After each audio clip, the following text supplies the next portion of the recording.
Hello everyone and welcome to another episode of Spectrum Drama, where we take a look at the hottest posts on Spectrum for the week and give our opinions on them.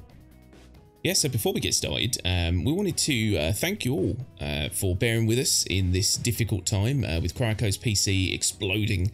Didn't quite explode, but that's how I picture it. Yeah, with kind of all the issues that we've had over the past few months, we really appreciate the patience. But we should hopefully be getting back into the swing. Cryoco's up and running and able to at least do some recordings, and then hopefully by mid-April we'll be back to full strength with dual PCs able to stream and do all the things we're used to. So yeah, we really appreciate you hanging with us, and that is it. So let's jump straight in.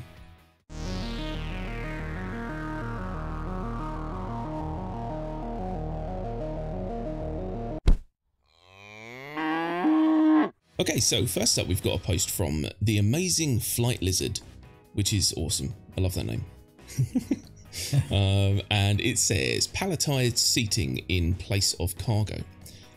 So basically the gist of this is if you've ever had the misfortune of being in a military aircraft around the Middle East, places like that, C-17s and other cargo aircraft, then you will know that they will occasionally swap out the cargo space for seating. So they essentially strap down seating to the cargo plates or areas. I don't know exactly what they call them, but essentially modular seating in place of cargo. And I have seen this, and in fact a lot of planes that take people to like really far off places like the Arctic and all these, you know, when they're doing these expeditions, they have a similar thing where they can remove certain seats to get more equipment in, all that kind of stuff. So it is definitely a thing, and it's a thing that's been around forever. And I think the amazing Flight Lizard is just wondering, maybe we could do this for like a Cutlass or other ships with cargo space, to make pretty much any ship a drop ship. I kind of like it. I kind of think that's not too bad an idea. Yeah, I actually really like it. And I was kind of just wondering if there would be some kind of balancing issue that would mean CIG wouldn't do it, but I can't really think of one right now. No, I can't. Essentially, you're losing cargo space, but filling that space with seats. There's no real balance problem there that I can see. And for anyone that just wants to transport shitloads of people around in a Cutlass, that would be a good solution for it. Yeah, it's win-win really, because, you know, obviously all the people who complain that, you know, I don't know, their ship is incapable of doing a certain thing, if it's modular like that, then, you know, they've got every opportunity to do it.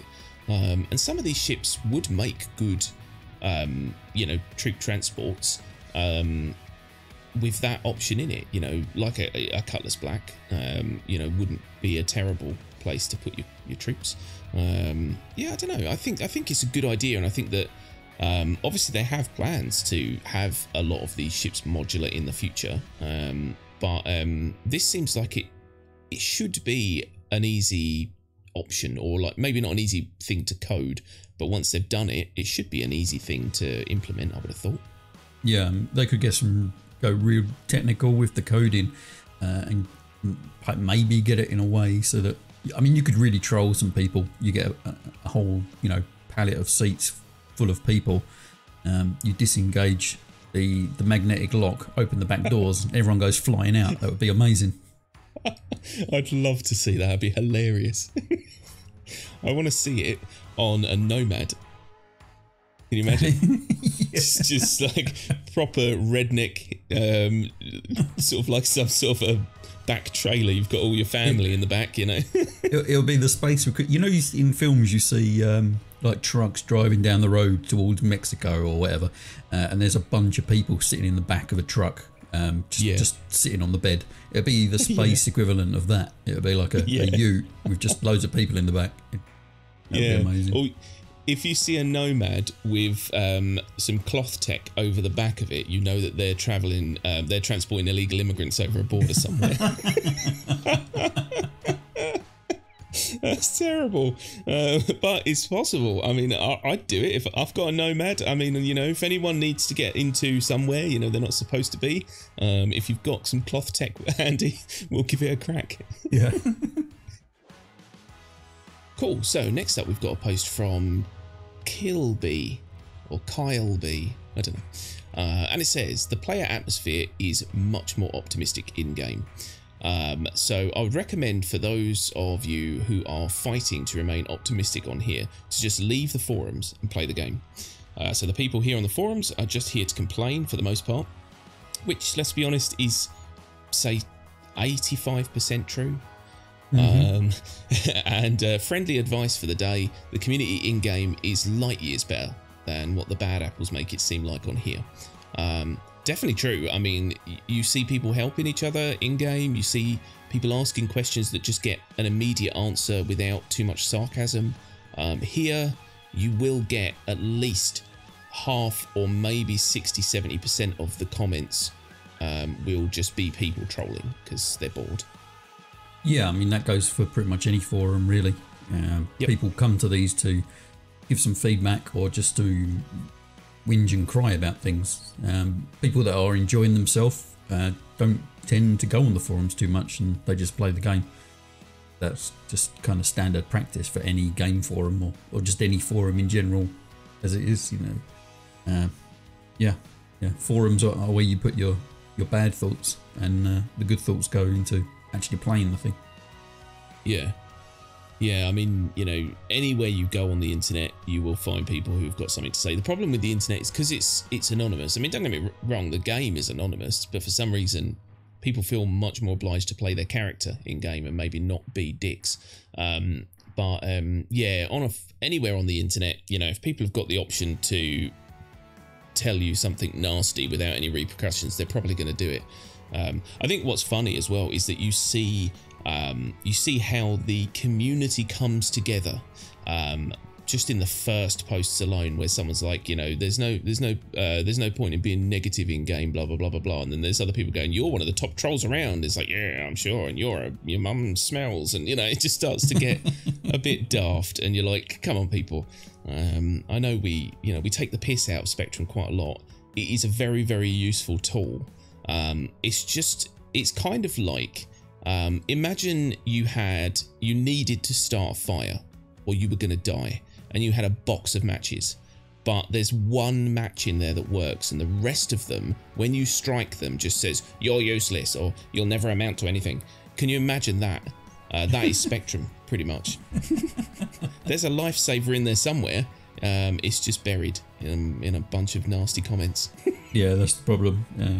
You seem to get a lot of duplicate posts, people kind of whinging about the same thing but slightly differently.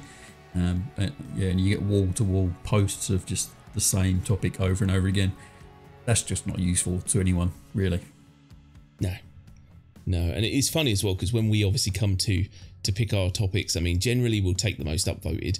Occasionally we'll take something just because it's awesome, but generally we'll take the most upvoted. But the worst thing is when all four of the most upvoted that we're going to pick that week are all the same topic, because it's like, I don't know, I think what would be really good is if the moderation on this forum was just slightly better, to the point where they could go on and go, right, okay, we've got 4 topics here, let's just smush. They need a smush button. Smush. Just smush. That basically just puts all of those 4 posts into one post, and you can read each post at the top, and then people can comment because they're all the same. So CIG, smush. Okay, so next up we've got a post from Jack Axton, and it says, while you were busy fighting about ship names, the Yeti on Microtech escaped and has been killing people on 890 jumps around the planet, leaving a signature of its handiwork at the scene. And there's an image here of a rather large handprint. I mean, shouldn't it be a footprint if it's a Yeti? Isn't that their thing, normally leaving footprints? Yeah, you would think so. This looks like a Yeti's trying to recreate Castaway, Wilson, you know, the football. Yeah. But just didn't kind of grasp the fact that you have to put it on a ball and not the whole ship. Yeah. Yeah, unless he's that big that the ship to him is like a small volleyball. But probably it's pretty not. Cool. I wonder if it is actually meant to be like a footprint or handprint, or if it's, you know, just some blood splatter that someone put down as a joke, or it just kind of abstractly looks like a foot. I do wonder if the art team or whoever kind of decided to stick this here is just trolling for the sake of it and just thinking, if I just put this here but with no context, the entire community is going to go mad trying to figure out what it means when it means nothing. Yeah, which is really mean. Yeah, there's a few. I've seen some recent screenshots of people that have been exploring Microtech, and there's little scenes kind of played out. There's like there's an area with a couple of deck chairs and some drinks that's getting buried by snow somewhere around New Babbage, I think it is. So there's a few of these kind of I wouldn't say really points of interest, but funny little Easter egg things dotted around the place. There might even be some dotted around the system that people still haven't found yet. Yeah. I kind of hope that's true. I mean, we've talked about this a lot about exploration and kind of really wanting to go out there and find things. And even if it is just finding a picture on a wall that means nothing, it's still cool. And so having these kind of things in the game that kind of give you hope that there might be something more, even if there isn't, is kind of cool. And I do like the fact that I'm assuming that this was a. Do you reckon they dragged him there? Drugged? How's it work? How's the English work? How does English work? I confused myself there. I was like, that don't sound right. No, it is right. Did they drag him there and place him there so that it looks all cool? Or do you reckon that's how the body is displayed during the mission on purpose? Yeah, not sure. So many questions. Yeah, it is cool though. Yeah, I really like it. And I hope we come across stuff like that on like Microtech, for example. You imagine that you're going through that Winter Wonderland forest and you see something like 20 foot tall walking through the forest. You're like, yeah, no. Yeah, one day. Hope. Cool. So last up, we've got a post from Seria Mao, and it says, so I gave you even more money and now I can't name my ship. So I upgraded my Pisces to the expedition model and now I am unable to name my carrack. So let me get this straight. By giving you even more money, in caps, I completely fucked myself out being able to claim a unique name at the earliest possibility. How can you possibly think you are smart right now, CIG? Oh, Seria is mad. Real mad. Spicy. Spicy. I mean, yeah, I can see the frustration here. Partly, I can see the frustration. Yeah, by upgrading one of your ships to a different skin, that now reverts back to the latest purchase date. So you basically go into wave 4 for picking your name. I can see the frustration. Yeah. But Seria, or whatever your name is, there's a couple of assumptions going on here. There's the assumption that someone's already picked your name, which you don't know. So, why get worked up about it? You haven't tried to get your ship name yet. So give that a go first. If someone has taken your ship name, then you could probably get a bit pissed off of it. But then on that respect, if someone else has already picked it, it's not a very unique name. No. No. This is what we're talking about. Like literally last week, people. If you have a concept for a name that is unique, that is interesting, and that is you, the likelihood of someone else picking it is slim. I mean, the likelihood of someone naming their ship Deathbringer Cow or Cryco is higher than most people because we've decided to go on the internet with those names. And so, there's a few thousand people who know who we are and might just think, oh, that'd be funny. But for you, it's less likely that someone's going to pick the thing that's rattling around inside your brain. It's strange. And also, just to point out that if you upgrade a ship to a different model, it's a new ship. It's not. We're looking at this like pixels and coding, which it is. But if you look at it like the way that CIG want you to think of a game, which is that if you take one ship and exchange it for another ship, even though it's the same model but it's a different version of that ship, it's a different ship. So I think that they're kind of right in the fact that they allow you to, you know, that you end up further back in the queue. I don't know. I'm of two minds. Yeah. I see what you're getting at. Yeah, you're right. Technically, it is a different ship, so yeah, trying to get over it. I can see the frustration, but I don't necessarily agree with coming on Spectrum and having a little whinge fest about it. No. You're not the only person. There's probably a bunch of people which are probably quite mad about this.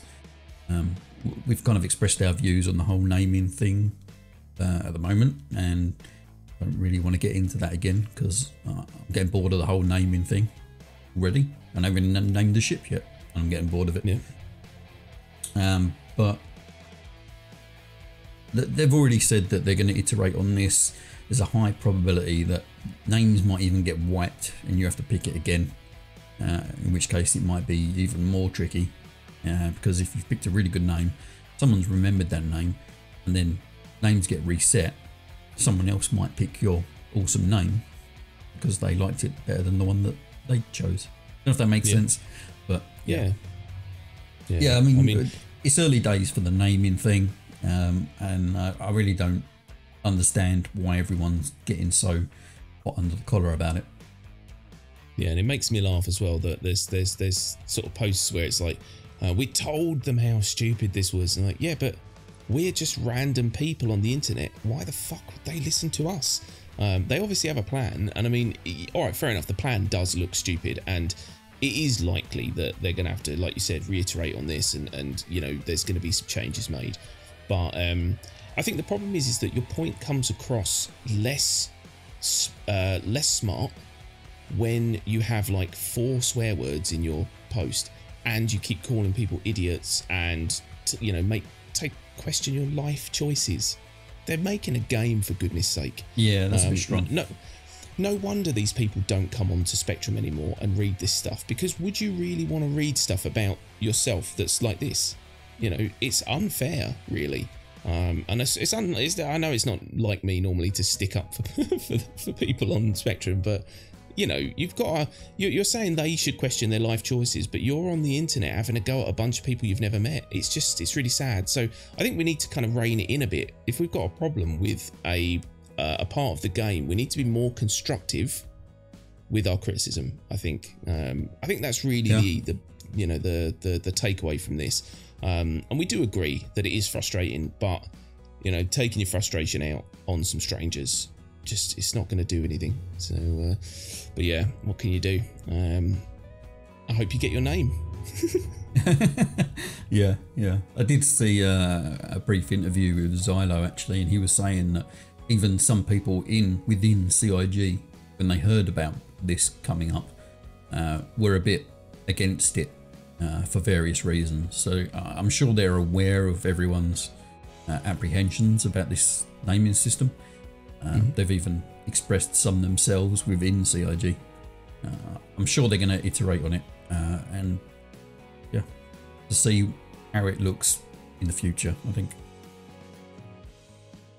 Okay, so there you have it, folks. That is all the posts for this week. We hope you liked them. We hope you found them informative or amusing. And if you did like them, don't forget, hit that like button and subscribe for more Star Citizen content. We have had about 11 new subscribers in the past year. So if you could hit that subscribe button, if you are watching our videos, we'd really appreciate it. Yeah, don't forget to jump in the comments section. Let us know your opinions on these posts. Yeah, it's always interesting. If we can't get back to you or we can't respond, we do read them. So yeah, it would be really interesting to get your opinions. But that is pretty much it. So don't forget to catch us on a Thursday when we're streaming Star Citizen, and also keep your eyes peeled for our video on Monday, which will be regarding some dev questions for our Yellow Alert series. So but yeah, that is pretty much it. So we will see you again next week. Bye bye. Bye bye.